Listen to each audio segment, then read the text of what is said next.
অনেক দিন আগের কথা। আমার বয়স তখন 23 বছর। 3 বছর রেলে একটানা চাকরি করার পর চাকরিটা বাধ্য হয়েই ছেড়েছি। একজন বদমেজাজি অফিসারের দাপট তখন সহ্য হয়নি।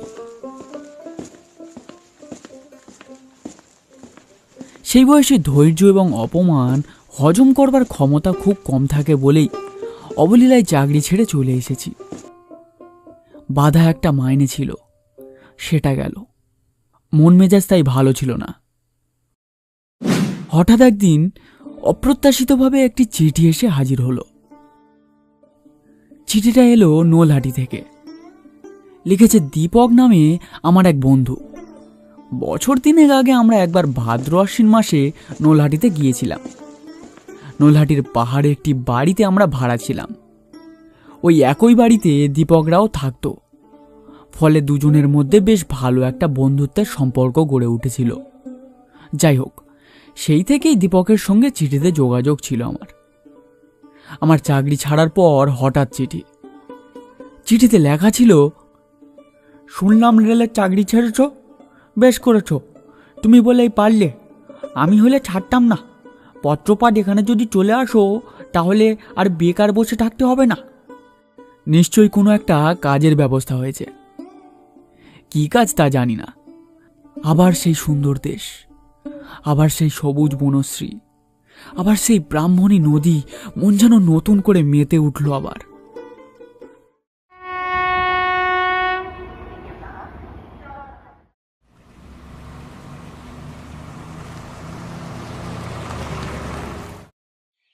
ওদের বাড়িতে পৌঁছে দেখি দীপকের বাবা মা আমাকে দেখে অনেক খুশি হলেন। দুপুরে স্নান আহারের পর দীপক আর আমি বেরিয়ে পড়লাম পাহাড় দর্শনে। আমরা যেখানে বসেছিলাম তার চারিদিকে অসংখ্য ঝোপঝাড়, আর পাশেই একটা ছোট্ট জলাশয়। প্রকৃতির দৃশ্য দেখতে দেখতে একসময় আমরা কাজের প্রসঙ্গে এলাম। এবার বল, কি কাজের জন্য ডাকিয়ে এনেছিস আমায়? এর আগের বার যখন এসেছিলি তখন আমার সঙ্গে একবার ভবানন্দপুর গ্রামে গিয়েছিলি, মনে আছে? হ্যাঁ, ওই গ্রামে ছোট ছোট ছেলে মেয়েদের পড়ানোর জন্য একজন শিক্ষকের দরকার। সেই দায়িত্বটা তোকেই নিতে হবে। কোনো স্কুল বা পাঠশালা নয়, কোচিং ক্লাসের মতো। মাস গেলে 80 টাকা মাইনে পাবি, থাকার জন্য ঘরও পাবি। আর গ্রামের ব্যাপার তো, চালটা, কলাটা, মূলোটা, তরকারি, হাঁস মুরগির ডিম এসবের অভাব হবে না। কিনেও খেতে হবে না এগুলো। এখন করবি কিনা বল? আমি তো এক কথায় রাজি। সে আমলে 80 টাকার দাম অনেক, তার উপর থাকা খাওয়ার খরচ তো লাগছেই না প্রায় বলতে গেলে। তবু মাসে 50 টাকার মতো খরচ হলেও বাকি টাকাটা পোস্ট অফিসের বইতে জমে যায়। এ সুযোগ কেউ ছাড়ে? বিশেষ করে অমন সুন্দর গ্রামের পরিবেশে থাকতে পাওয়া। পরদিন সকালে দুগ্গা দুগ্গা বলে আমরা রওনা হলাম। ওই গ্রামের ওই একজন মাতব্বর ছিলেন আব্দুল হালিম, তারই দেওয়া গরুর গাড়িতে চেপে রওনা হলাম আমরা। ভবানন্দপুর এখান থেকে 5-7 মাইল দূরে, তাই অনেক সময় লাগলো যেতে। গ্রামের একেবারে শেষ প্রান্তে ছোট্ট একটি মাটির ঘরে আমার থাকার ব্যবস্থা হলো। ঘরে একটি তক্তপোষ পাতা ছিল, মাদুর মশারি সবেরই ব্যবস্থা ছিল দেখলাম। গ্রামের মানুষজন খুবই ভালো। হিন্দু মুসলমান উভয় সম্প্রদায়ের মানুষ বসবাস করেন এই গ্রামে। তারা আমাকে দেখে বললেন, এ যে একেবারে ছেলে মানুষ, তা হোক, ছোট ছোট ভাই বোনগুলোকে একটু দেখাশোনা করো বাবা। আমরা চাষিভুষি মানুষ, এ গায়ে ছেলে মেয়েদের লেখাপড়া শিখিয়ে গড়ে তোলবার মতো তেমন কেউ নেই। ছেলেরাও স্কুল পাঠশালায় ধারে কাছে ঘেঁষতে চায় না, অথচ আজকালকার দিনে মক্কু হয়ে থাকাটাও তো ঠিক নয়। একটু চেষ্টা করে দেখো, যদি এদের মানুষ করতে পারো। আমি বললাম, আপনারা নিশ্চিন্ত থাকুন, ওরা যদি নিয়মিত আমার কাছে আসে তাহলে ঠিক আমার মনের মতো করে ওদের আমি গড়ে তুলবই। তবে বাবা, একটা ব্যাপারে তোমাকে আমরা সাবধান করে দিই, সন্ধ্যের পর একটু সতর্ক থেকো, আর রাত্রে ঘর থেকে বেরিও না। তার কারণ জঙ্গল থেকে প্রায় এখানে বুনো জন্তু, মানে ওই ছোটোখাটো বাঘ বা ভাল্লুক হঠাৎ করে বেরিয়ে আসে। বেশ, আমি সতর্ক থাকব। এরপর আমি আমার ঘরের দখল নিলে দীপকও ফিরে গেল নলহাটিতে। এইখানকার এই সুন্দর পরিবেশে মন আমার আনন্দে ভরে উঠল। আমি বহাল তবিয়তে ওই গ্রামে রয়ে গেলাম এবং মন প্রাণ দিয়ে শুরু করে দিলাম শিক্ষকতার কাজ। 5 থেকে 10-এর মধ্যে ছেলে মেয়ে সব। সকাল বিকেল 2 ঘন্টা করে ওদের পড়ানোর দায়িত্ব ছিল আমার। ছাত্রছাত্রীরা চলে গেলে একটু বেলায় কাঠের জাল দিয়ে ভাতে ভাতে একটু ফুটিয়ে নিতাম।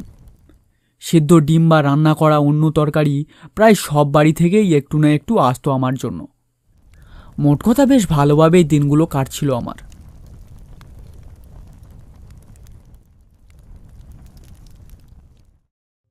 এই গ্রামের একপাশে ছিল মস্ত একটি টিলা। সেখানে দেবী চন্দ্রময়ীর থান। প্রতি শনি মঙ্গলবারে দলে দলে আদিবাসীরা এখানে এসে পায়রা বলি, ছাগ বলি ইত্যাদি দিত, নাচ গান করত। এইরকমই এক শনিবারে চাঁদনি রাতে সবার নিষেধ অগ্রাহ্য করে আদিবাসীদের ধামসাম মাদলের তালে তালে নাচ গান দেখে ফিরছি। হঠাৎই দেখলাম আমার বাড়ির পেছনে যে কামিনী গাছটা ছিল তার ডালে দোলনা বেঁধে বছর 5-এর একটি ফুটফুটে মেয়ে মনের আনন্দে দোল খাচ্ছে। আর তাকে দোলা দিচ্ছে এই গ্রামেরই রোজিনা নামের একটি মেয়ে। আমাকে দেখেই শিশুটি দোলনা থেকে লাফিয়ে এক দৌড়ে কোথায় যে পালালো তার ঠিক নেই। কিন্তু ধরা পড়ে গেল রোজিনা। রোজিনাকে আমি চিনি। 14-15 বছরের এক নওল কিশোরী, মাজা কালো গায়ের রং, অপূর্ব সুন্দর ওর মুখশ্রী। বনে বনে ঘুরে কাঠ কুড়িয়ে বেড়ায়। ওর সঙ্গে আমি কথাও বলেছি অনেকবার। মাঝে মাঝে আমাকেও কিছু শুকনো কাঠ জোগান দিয়েছে ও। এ কি রোজিনা, এই রাত দুপুরে তুমি এখানে? ও মেয়েটিকে, কাকে দোল খাওয়াচ্ছিলে তুমি? রোজিনা আমার কথার উত্তর না দিয়ে মাথা নত করে দ্রুত স্থান ত্যাগ করল।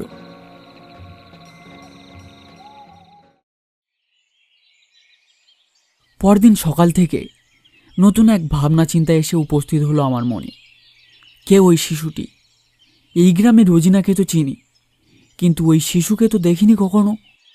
অমন সুন্দর চাঁদের মতো ফুটফুটে শিশু যে বিরল। তাই একটু বেলায় ছাত্রছাত্রীদের পড়িয়ে শুকনো কাঠের খোঁজে টিলায় উঠে খোঁজ করতে লাগলাম রোজিনার। সে তখন এক মনে কাঠ সংগ্রহ করছিল।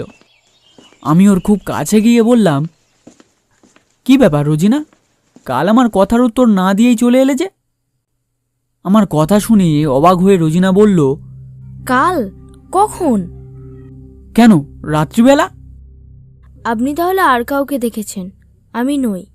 সন্ধ্যের পর আমি ঘর থেকে বেরোই না। আব্বাজান কড়া নজর রাখেন আমার দিকে। আমি তখন যা দেখেছি সবই বললাম ওকে। রোজিনা দূরের দিকে শূন্য দৃষ্টিতে কিছুক্ষণ চেয়ে থেকে বলল, আশ্চর্য তো, এ কি করে হয়? তাছাড়া আপনিই বলুন না, রাত্রিবেলা কামিনী গাছের ডালে বসিয়ে ওইটুকু বাচ্চাকে কেউ দোল খাওয়ায়? কথাটা ঠিক। আমি তবে কি দেখলাম, কাকে দেখলাম? ভয় আমার সারা গায়ে কাঁটা দিয়ে উঠল। এই ঘটনার কথা আমি আর কাউকেই না বলে বেমালুম চেপে গেলাম। তবে কিনা এরপর থেকে রোজিনা আমাকে অত্যন্ত সুকৌশলে এড়িয়ে যেতে লাগলো। এইভাবে বেশ কয়েকটা দিন কেটে যাওয়ার পর হঠাৎ একদিন সন্ধেবেলা রোজিনা এসে বলল, আপনি আর এই গায়ে থাকবেন না মাস্টারমশাই। যত শিগগির সম্ভব চলে যান, পারলে কালই চলে যান আপনি। দারুণ বিস্মিত হয়ে আমি বললাম, কেন? কঠিন গলায় রোজিনা বলল, প্রশ্ন করবেন না। আমি আহত হয়ে বললাম, বেশ, তোমরা আমাকে না চাইলে আমি চলেই যাব। রোজিনার চোখ দুটি ছলছল করে উঠল। এবার বলল, কিছু মনে করবেন না মাস্টারমশাই, আপনার উপর দৃষ্টি পড়েছে। আমি সভয়ে বললাম, কার? সে কথা বলা যাবে না। বলে আর এক মুহূর্ত না থেকে রোজিনা চলে গেল। মনটা আমার খুবই খারাপ হয়ে গেল, কেননা এই কদিনে এই গ্রামকে আমি এমনই ভালোবেসে ফেলেছিলাম যে এই গ্রাম ছেড়ে চলে যাওয়ার কথা আমি ভাবতেই পারি না। এমন সুন্দর ও লোভনীয় পরিবেশ ছেড়ে চলে যেতে আমার মন চাইছে না, অথচ ও আমাকে এমন ভয় ধরিয়ে দিল যে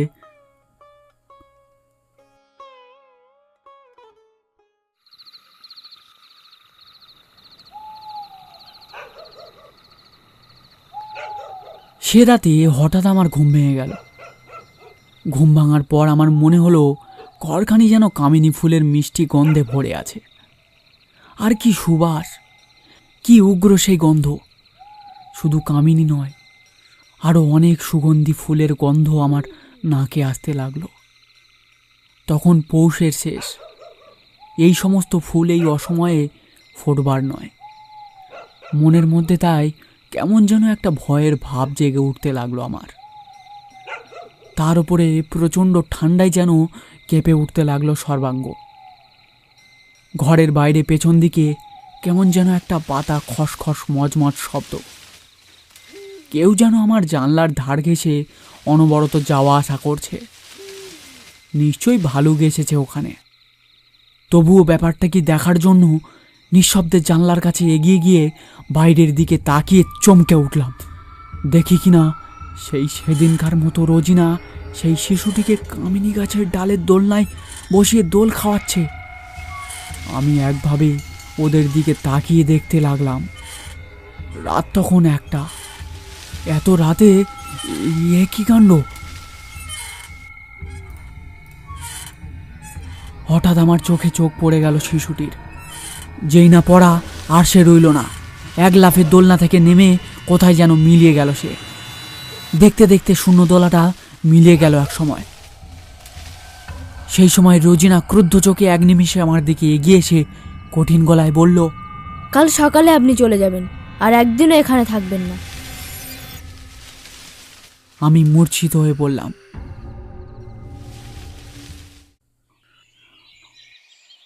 পরদিন সকালে আমার সামান্য যা কিছু ছিল তাই গোছগাছ করে রোজিনাদের বাড়িতে গিয়ে ওর সঙ্গে দেখা করে চলে যাওয়ার কথা বলতেই রোজিনা অবাক হয়ে বলল, কি আশ্চর্য! আমি আবার কখন আপনাকে চলে যাওয়ার কথা বললাম? আপনি আমাদের গর্ব। আপনাকে কখন এই কথা বলতে পারি আমি, মাস্টার মশাই? রোজিনার মা বাবা এমনকি গ্রামবাসীদের সবাইকে আমি খুলে বললাম সব কথা। শুনে সবাই অবাক।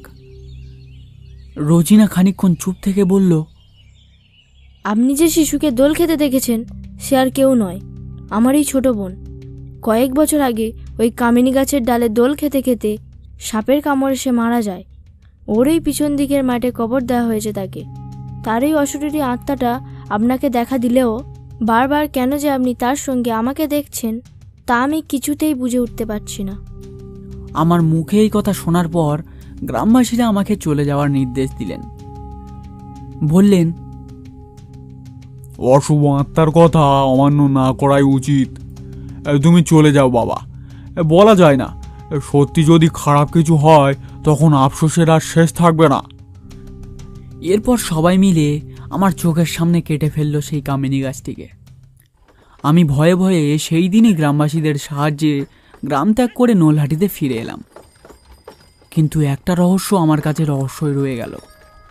ওই শিশুটি না হয় রোজিনার বোনের প্রেতাত্মা, কিন্তু রোজিনার শরীর নিয়ে যে আমাকে দুবার দেখা দিল সে তাহলে কে?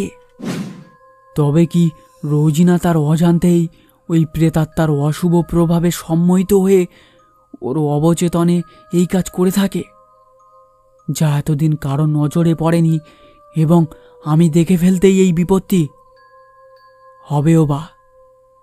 আমি অবশ্য পরবর্তীকালে ওই নিয়ে আর বেশি মাথা ঘামাইনি।